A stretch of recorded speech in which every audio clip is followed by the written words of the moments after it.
오늘 함께 보신 본문으로 하나님이 하시는 일을 다 알 수 없는 인생, 하나님이 하시는 일을 다 알 수 없는 인생이라는 제목으로 잠시 말씀을 나누겠습니다. 살다 보면 이상하게 일이 막 꼬일 때가 있죠. 뭐 잘 안 풀리고 뭐 막히고 이럴 때가 있고, 또 반대로 또 이상하게 일이 또 잘 풀릴 때가 있죠. 뭐 별거 하지 않았는데 이상하게 잘 될 때가 있습니다. 아마 왕비 와스디는 이상하게 일이 이 꼬이는 그런 경험을 이제 본문을 통해서 우리가 확인하죠. 왜 그렇습니까? 잔치하다가 아주 좋은 때인데 이 왕의 심기를 건드렸다는 이유로 갑작스럽게 폐위가 돼버리죠. 이게 무슨 날벼락입니까?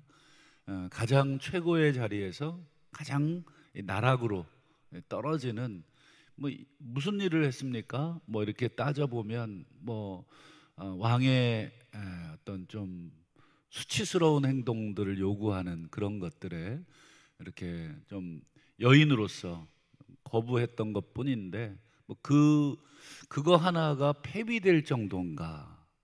그 일로 인해서 여러분 전국에 있는 모든 부녀자들이 이런 행동을 하게 될 거라는 이 문무간의 말도 안 되는 논리에 의해서 이 폐위가 돼버리는, 한마디로 이상하게 일이 꼬이는 그런 경험을 했죠.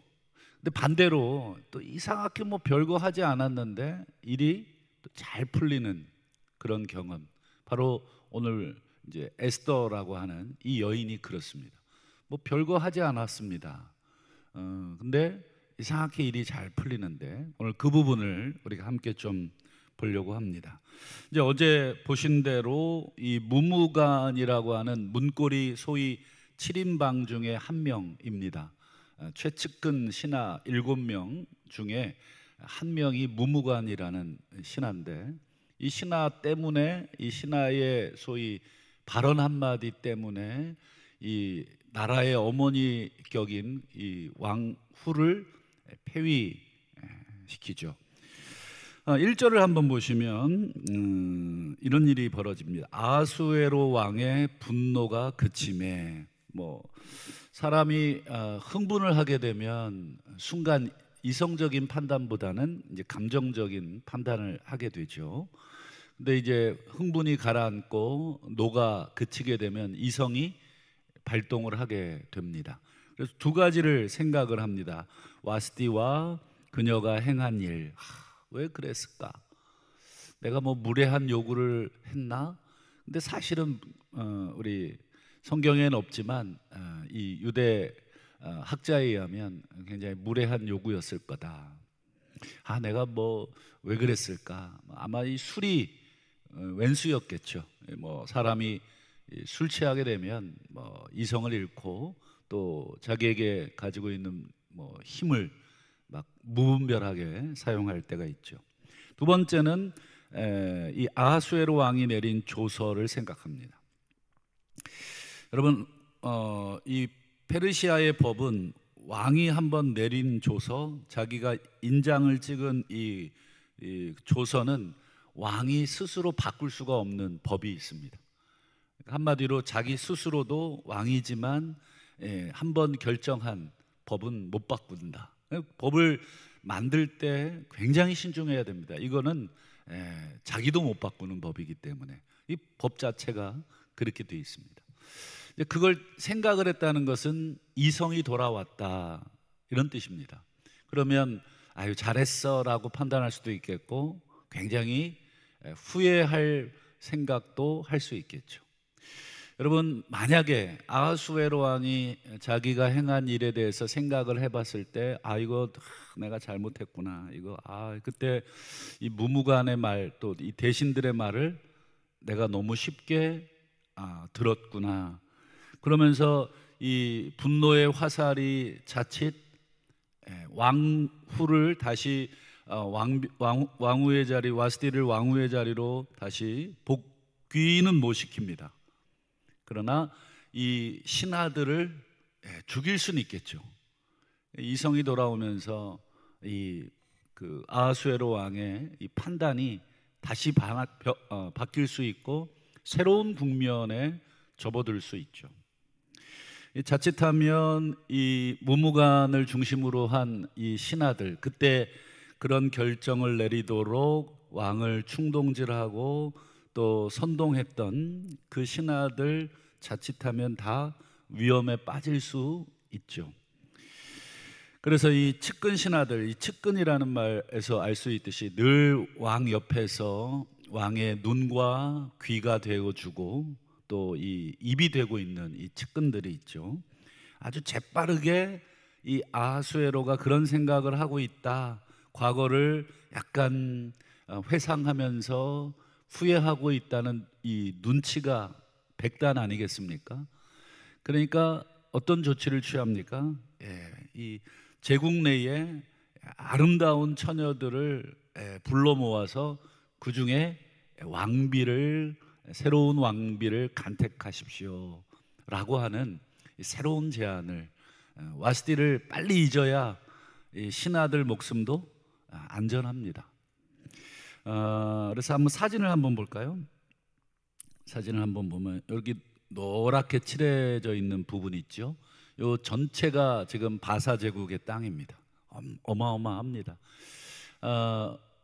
여러분 보실 때 이제 왼쪽에 애굽, 구스죠. 구스 땅이라 그래서 애굽을 이제 애굽에서부터 오른쪽에 인도까지 127도, 그러니까 이 전국을 127개로 분할을 한 것입니다. 우리로 말하면 이제 뭐 경기도, 또 뭐 전라북도, 전라남도, 뭐 이렇게 127개로 나누어서 이 전국에서 여러분 이 아리따운 여인들을 다 불러 모았다. 여러분 이 지금 이제 메데 바사, 지금의 페르시아 제국이잖아요.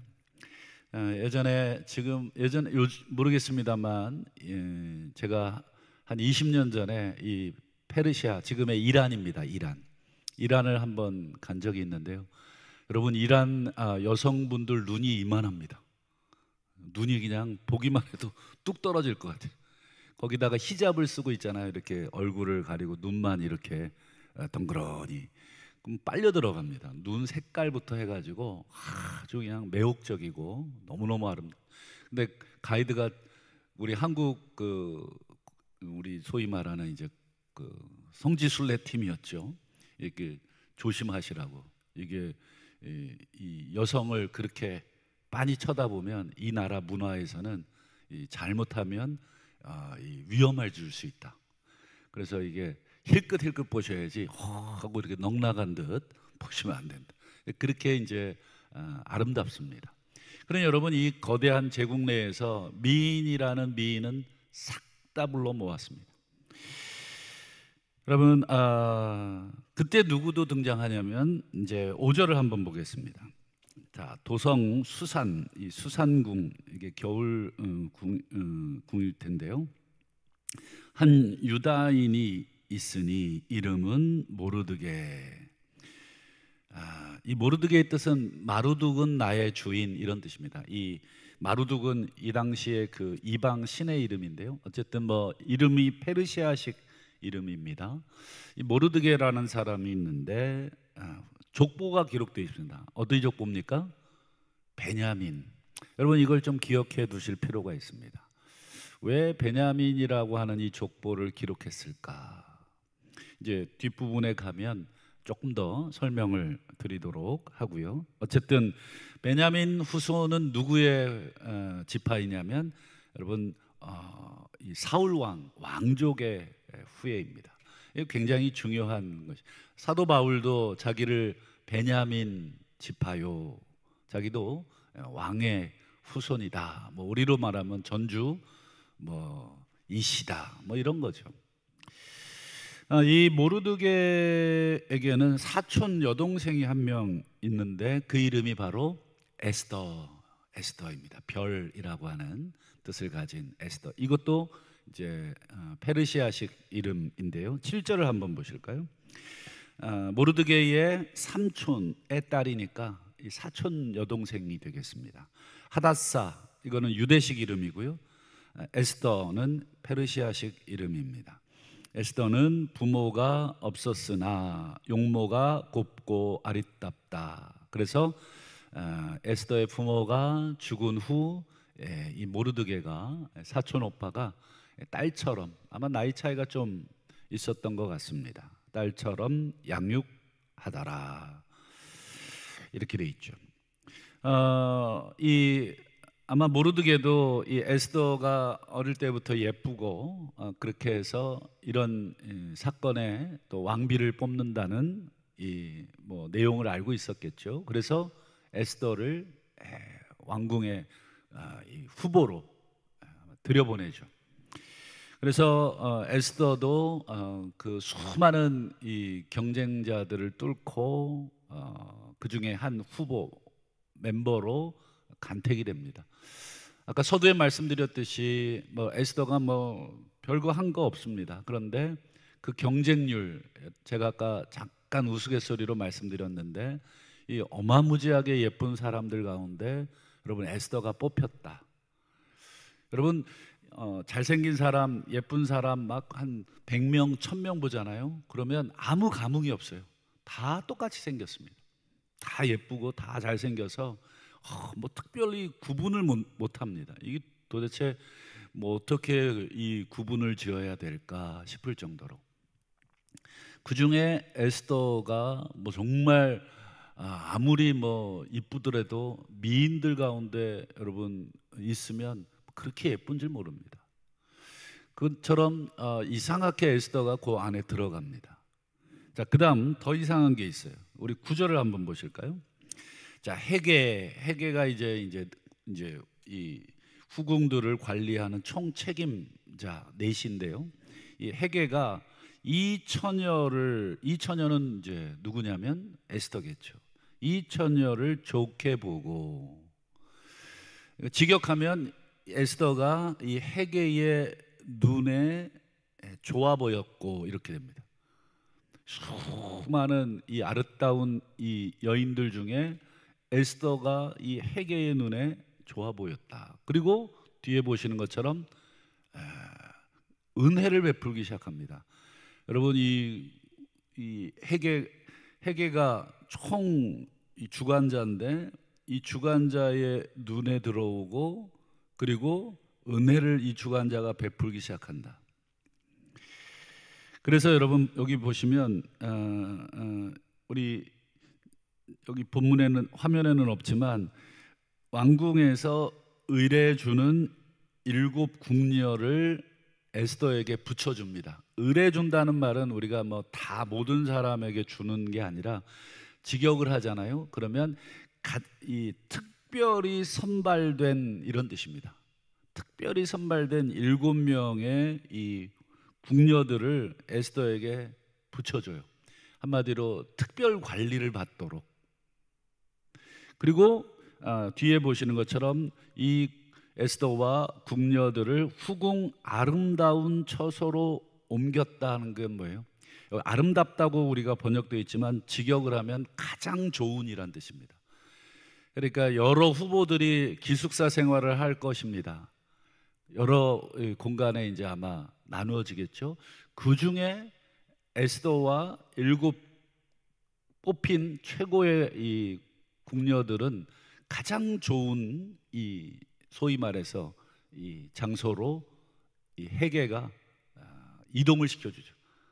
뭐 호텔로 얘기하면 뭐 VIP 룸으로 배정을 해주는 것입니다. 너는 여기서 관리를 받아라. 그러니까 여러분 에스더 입장에서는 뭐 한 게 있나요?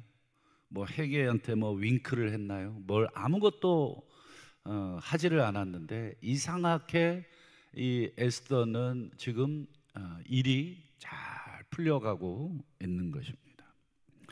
뭐 얼굴이 뭐 예뻐서만 그랬을까? 아까 서두에 말씀드린 것처럼 여러분 예쁜 사람들 가운데 있으면 여러분 예쁜 것도 느껴지질 않아요.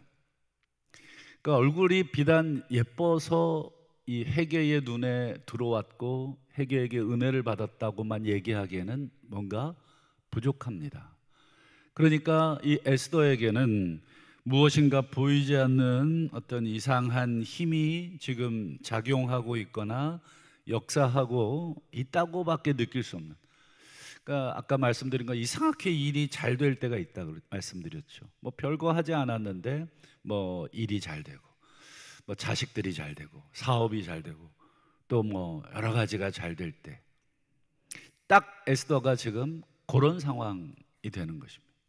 그 많은 미인들 가운데 후보에 들어오고 그 후보들 가운데 또 최고의 지금 특권을 누리고 있는 그런 모습. 물론 아직은 우리 첫 시간에도 얘기했지만 에스더서에는 우리 하나님이 한 번도 나오질 않아요. 하나님이란 단어도 나오지 않고 뭐 하나님이 어떻게 하셨다는 그런 표현 자체도 없어요. 그래서 이게 과연 성경 맞나? 이게 성경으로 과연 적합한가? 근데 여러분, 이 에스더서는 정경입니다. 정경. 모든 사람들이, 유대인들이 하나님의 말씀으로 다 인정하는 정경입니다. 그래, 하나님이 한 번도 등장하지 않은 이 에스더서에 보이지 않는 힘이 지금 한 여인에게 지금 다 집중되어 가고 있는 모습, 이것을 우리가 보게 됩니다. 여러분, 전도서 3장 11절에 보면 이렇게 돼 있죠. 하나님이 하시는 일, 하나님이 하시는 일. 여러분, 하나님이 하시는 일에 시종을 사람으로 알 수 없도록, 헤아릴 수 없도록 하셨다. 여러분, 우리가 우리 삶에 되어지는 일들, 그 시작은 이상한데 끝은 어떻게 될지, 우리가 그 시작만큼 좋을지 아니면 그 시작이 나쁘다고 끝도 나쁠지, 그것은 알 수가 없는 노릇입니다.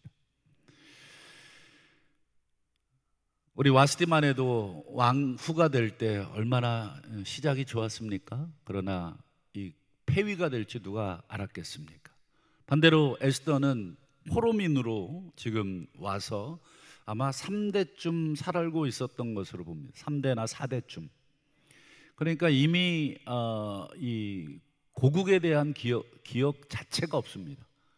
유대인이라고 하는 신분, 포로민이라고 하는 신분. 그래서 여러분, 자신의 민족도 얘기하지 못하는 이제 그런, 별로 시작이 좋지 않았죠. 그러나 점점 끝으로 갈수록 에스더의 신분은 바뀌게 되죠. 그래서 우리가 하나님이 하시는 일에 시종을 우리 인간은 다 평가할 수도 없다. 이게 나쁘다 좋다. 지금 나쁜 일이라고 우리가 속단할 수도 없고, 지금 최고라고 속단할 수도 없다. 어떻게 바뀔지 우리가 예측할 수 없다. 그 말은 우리가 늘 겸손해야 되고 늘 하나님의 말씀과 기도 가운데 우리가 하나님을 의지해야 된다는 것을 가르쳐주는 이 전도서 3장의 말씀입니다. 여러분, 끝으로 여러분, 맹인으로 태어난 사람이 복음서에 보면 나오죠. 맹인으로 태어났어요. 그 사람의 시작은 어떻습니까? 정말 세상 말로 아주 거지 같죠. 누가 맹인으로 태어나고 싶어서 태어난 사람이 어디 있습니까? 그런데 맹인으로 태어나서 세상도 못 보고 뭐가 뭔지도 모르는데 지나가는 사람들이 툭툭 치면서 한마디씩 거들죠. 넌 뭔 죄가 그렇게 많아서 맹인으로 태어났어? 그리고 그의 부모를 향해서도 똑같이 합니다. 아이고, 저 부부들은 지은 죄가 많아. 그러니 이 자식을 하나님이 벌 주신 거야. 여러분, 맹인으로 태어난 것도 지금 속상해 죽겠는데 이 사람들이 툭툭 내뱉는 한마디 한마디들이 막 이 면도칼처럼 여러분 박혀서 가슴을 난도질하고 있잖아요. 여러분, 그래서 이 사람들이 예수님께 이 맹인을 보여주면서 이 누구 죄 때문에 이렇습니까? 본인 죄 때문에 그렇습니까? 부모 죄 때문에 그렇습니까? 막 예수님을 향해서 똑같은 얘기들을 하고 있잖아요. 그때 예수님 뭐라 그래요? 아주 중요한 얘기를 하시죠. 그에게서 하나님이 하시는 일을 나타내고자 하심이라. 그에게서 이 맹인, 너희들이 손가락질하고 누구 죄 때문에 이 모양 이 꼴로 지금 사느냐 막 정죄하고 뒤에서 수군거리는 이 인간, 너희들이 인간 취급하지 않는 이 사람을 통해서 하나님이 하시고자 하는 일을 나타내미라. 여러분, 우리가 한 인생을 놓고 속단할 수 없는 것입니다. 그리고 또 어떤 한 사건을 놓고도 속단할 수 없다. 우리 개인의 긴 인생 가운데 어떤 부분 우리가 들여다본다면 정말 나락에 내려갈 때도 있고 정말 좋을 때도 있고, 이 모든 과정들을 다 실로 엮어서 우리가 이렇게 본다면, 여러분, 하나님이 내 개인의 인생 가운데 어떤 일을 하실지 다 모르듯이 우리 나라와 민족 그리고 전 세계 역사, 여러분, 지금은 바사 제국이 구스에서부터 인도까지 그 넓은 제국을 다 차지하지만 역사 속의 바사 제국은 사라져버린, 그 끝을 알 수가 없는, 또 우리나라가 전 세계에서 가장 가난한 방글라데시보다 더 못 살았던 나라가 이렇게 지금 전 세계를 지금 호령하는 위치에까지 올라오게 될 줄은, 하나님의 하시는 일의 시종은 우리 인간이 헤아릴 수 없게